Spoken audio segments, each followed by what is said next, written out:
Paano nga ba makapagpasa ng battery from one cellphone to another cellphone? Katulad na lang ng ganitong sitwasyon. Uy tol, lobat na ako. Papasa naman ng battery. Pwede ba o pwede kaya? She call me loader, bitch, I roll out with my shooters. She wanna fuck me in a Plymouth Barracuda. I got my gun on, yeah, she know.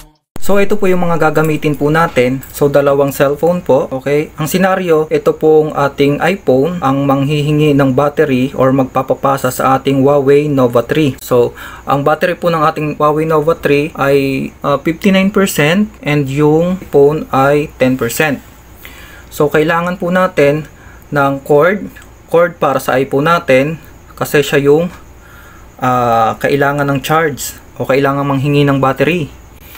So, ito naman po ay yung OTG adapter na Type-C kasi ang ating pong Huawei Nova 3 ay Type-C po siya.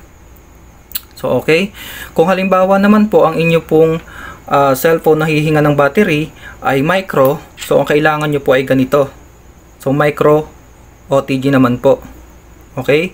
So, dalawang klase po ng cellphone na OTG capable. Yung isa po, pag sinaksakan mo ng OTG, automatic na siya, ready to go. So, ibig sabihin, pag sinaksak mo siya, ay magre-read na siya ng USB. So, hindi mo na siya kailangang i-on sa setting. Merong mga cellphone na kailangan mo pang i-on sa setting. Like Oppo, or yung iba, yung mga Vivo. So, yung iba, hindi ko na masyadong alam. Basta ang alam ko, ang Huawei, Samsung, diretsuhan na siya. Okay?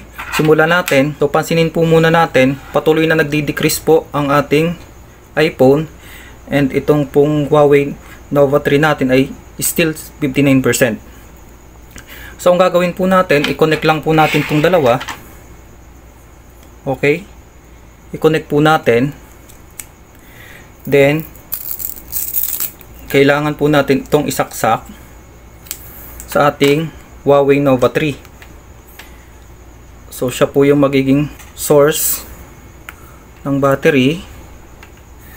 So, saksak po natin. Yung kabilang dulo ay dito naman po sa ating iPhone. Okay. Saksak po natin. So, makikita nyo 5%. So, antayin po natin magdagdag para makita po natin na effective siya.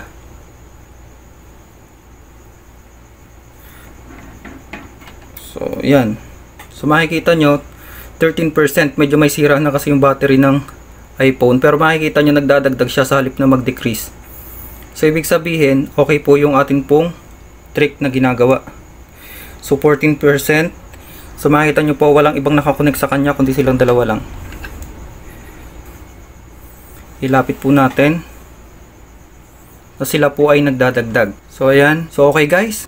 Bago ko tuluyang tapusin ang video na ito, kung bago ka pa lang sa ating munting channel, ay subscribe mo na yan kapatid. At i-hit mo yung notification bell para maging updated ka sa mga bagong videos na i-upload ko. Thank you and God bless.